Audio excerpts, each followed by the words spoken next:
Ang ating Bombo News Analysis ay may kaugnayan sa pangungutong ng isang traffic enforcer o ng LTO na nagpapakita ng pang-aabuso sa kapangyarihan. Ihatid ni Bombo Kervin Gamad. Muling pinatunayan ng pamahalaang lungsod ng Maynila na hindi biro ang laban kontra katiwalian. Ang agarang pagsibak ni Mayor Isko Moreno sa traffic enforcer na nahuling nangungutong at nag-viral sa social media ay malinaw na mensahe. Walang puwang ang pang-aabuso sa kapangyarihan, maliit man o malaki ang posisyon. Mahalaga ang pagpapatupad ng one-strike policy hindi lamang bilang parusa, kundi bilang babala sa lahat ng kawani ng lungsod. Ang tiwala ng publiko ay madaling masira at mahirap buuin muli. Isang video lang, isang insidente lang, sapat na upang dungisan ang buong ahensya kahit pa may mga tapat na empleyado rito.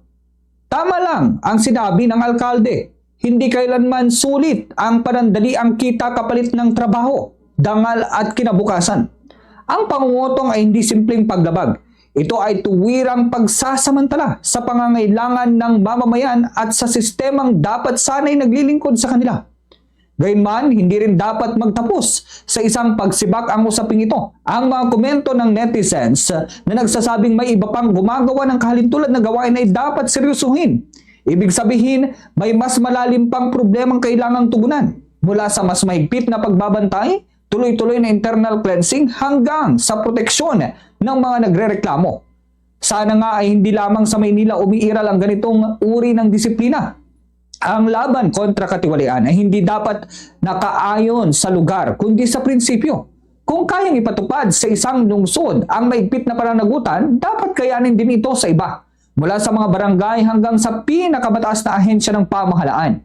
Hindi sapat na may isang ehemplo. Kailangang maging pamantayan ito sa buong bansa sapagkat hanggat may mga lugar na pinapalampas ang mali, patuloy na nawawala ng tiwala ang mamamayan. Ang tapat na serbisyo ay hindi dapat maging balita. Dapat itong maging normal saan mang sulok ng Pilipinas. Yan ang ating Bombo News Analysis. Ako si Bombo Kervin Gamad. Basta Radyo, Bombo!